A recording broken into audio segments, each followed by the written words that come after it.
한국헌법재판소는 박근혜 대통령 파면을 결정했다. 재판관 8명 전원의 합의로 국회에 의한 대통령 탄핵 의결을 승인했다. 파면을 평가한다는 목소리가 있는 한편 사실 인정의 검토, 삼권 분립, 재판관의 용기라고 하는 시점에서의 문제를 남겼다. 숨겨진 쟁점은 유교 문화가 바탕이 되고 있는 한국 민주주의는 성장할 것인가 라고 하는 과제와 오랜 논쟁이 되어오고 있는 대한민국의 존부이다. 한국의 헌법재판소법 제4장 제2절에 탄핵 심판에 대해서 규정하고 있다. 그러나 탄핵의 구성 요건은 명시하고 있지 않고 헌법 또는 법률의 위배라고 규정하고 있는 것에 지나지 않는다.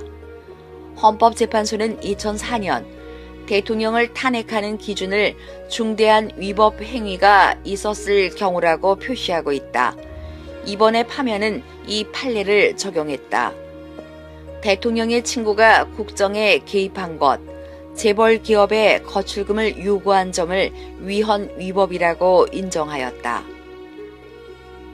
이와 같은 인정은 대통령의 범죄를 구성하는 엄격한 법률적 요건에 결여된다. 헌법과 법률의 어떠한 조문에 해당하는지 분명하지가 않다. 이것은 죄형 법정주의에 반하지 않는가? 헌법재판소는 물적 증거도 제시하지 않았다.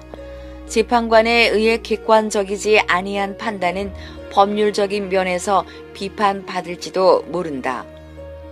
삼성 재벌을 둘러싼 뇌물증여 의혹에 대해서도 헌법재판소는 자백과 증거를 제시하지 않았다.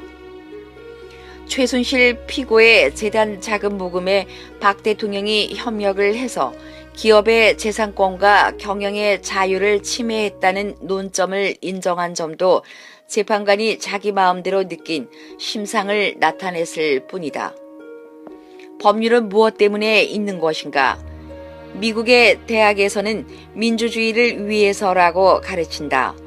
일본의 법학부는 민주주의를 위해서라고 가르치지 않는다. 권력자에 대한 견제, 권력의 남용 방지나 국민의 권리 옹호를 하기 위해서라고 배운다.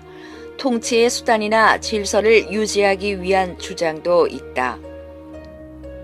그러면 한국은 어떨까? 민주주의의 기둥은 자유선거와 언론 보도의 자유이다. 미국에서는 대통령과 연방의원, 주지사, 주의원 등 자유선거에 의해 선택된 인물 이외에는 권한을 주지 않는다. 법안의 제출권은 연방의원에 있다. 선거로 선택되지 아니한 관료의 권한은 제한된다. 선거를 거치지 않는 강요도 의회로부터 철저한 심사를 받는다. 민주주의 국가에서는 사법과 입법, 행정의 삼권 분립이 독재를 방지하는 체크 기능을 다하고 있다. 이와 같은 원칙으로는 한국의 헌법재판소는 삼권의 상위에 위치하는 기관이다. 하지만 재판관은 자유선거에 의해 선택되지는 않는다. 일본에서와 같이 국민심사에 의해 재판관을 파면하는 제도도 한국 헌법재판소에는 적용되지 않는다. 헌법재판소는 1987년에 헌법 개정으로 설치되었다. 그 목적은 독재자를 내지 않기 위한 체크 기능이다. 하지만 현실적으로는 헌법재판소 독재 체제라고도 말할 수 있는 상황에 있다. 한국의 좌익 세력과 보수 세력은 헌법재판소의 결정에 영향을 미치기 위해 대규모 집회와 데모를 연일 열었다. 특히 좌익 세력은 탄핵이 각하되면 100만 명이 넘는 시민이 헌법재판소를 둘러싸고 폭동으로 발전할 것이다. 그렇게 되면 계엄령이 발령된다라는 소문을 의도적으로 흘렸다. 한국의 재판관은 독재 정권의 시대에는 권력의 종사자라고 불렀다. 민주화 이후에는 민의에 아첨하는 자세가 국민 정서의 종사자로서 비판된다. 사법의 독립을 목표로 하는 용기 있는 재판관은 항상 곤란에 직면해왔다. 일본의 법률가는 이번과 같이 역사적으로 중대한 안건에 대해서 탄핵에 반대하는 재판관이 한 사람도 없었다는 사실에 놀란다. 한국의 재판관은 여론의 압력에 약하다라는 인상을 남겼다. 북한은 민주주의를 거부하고 있다. 한국은 북한 동포의 자유와 인권을 요구하지 않고 북한에 찬동하는 좌익 집단이 정치와 사회에 영향력을 가진다. 박 대통령 탄핵의 배후에는 이와 같은 집단이 활약했다. 서울의 광장에 30만 명에 모이는 촛불 집회를 운영하여 탄핵을 구하기 위해서 국회의원을 움직였다. 자유선거에 의해 선택된 대통령을 원안이나 운동으로 배제하는 것은 민주주의가 아니다. 믿을 수 없는 일이지만 한국에서는 좌익이라고 불리는 집단이 뿌리 깊은 힘을 가진다. 북한의 지도자를 비판하면 이들 집단으로부터 격렬한 개인 공격을 받는다. 민주노조나 교원조합 등 많은 조직이 북한의 정책을 지지하는 집단이다. 또 대학의 교수나 저널리스트에도 동조자는 많다. 한국에서는 좌익 세력이라는 표현은 사용할 수 없다. 격렬한 공격을 받기 때문에 혁신 세력, 민주화 세력, 운동권 등 부드러운 표현이 사용된다. 그 중에게 존재하는 것은 북한과 연결되는 좌익 집단이며 동조자를 혁신 세력으로 취급하는 것이 현실적이고 진실이다.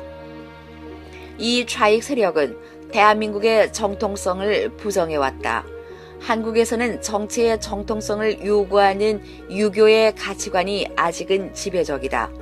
한국에서는 국가의 정통성을 전쟁 전에 중국에서 활동한 대한민국 임시정부에 있다고 한다. 이에 대해 좌익은 대한민국 임시정부는 일본 제국주의와 전쟁하지 않았다라고 비판을 하고 일본 제국주의에 승리한 김일성의 북한에 그 정통성이 있다라고 주장한다. 대한민국은 독립 후에 박정희 대통령이 반공을 내걸고 강력한 경제정책을 실행하여 북한을 압도했다. 이것에 좌익 세력은 반발한다. 반정부 운동이나 좌익 세력을 탄압한 박정희는 대한민국의 상징이라고 격렬하게 비난했다. 그의 딸인 박근혜를 파면하는 것은 대한민국의 부정을 실현하는 상징적인 행위가 된다. 한편 자유선거에 의해 선택된 정권을 집회와 데모로 말살하는 것은 성숙한 민주주의는 아니다. 북한은 남조선 혁명의 제1보라고 해석한다. 이 때문에 북한의 텔레비전에서는 박근혜 파면을 속보로 알렸다. 대남 공작의 성공으로서 지도자에게 보고되었을 것이다. 야당 더불어민주당이 원호하는 대통령 후보 유력자 문재인 씨는 박근혜 대통령의 파면이 결정된 후에 새로운 대한민국의 시작이라고 말했다. 이것은 북한에 대해서 다정한 대한민국을 만든다라는 의사를 표명한 것이다라고 의미하고 있다.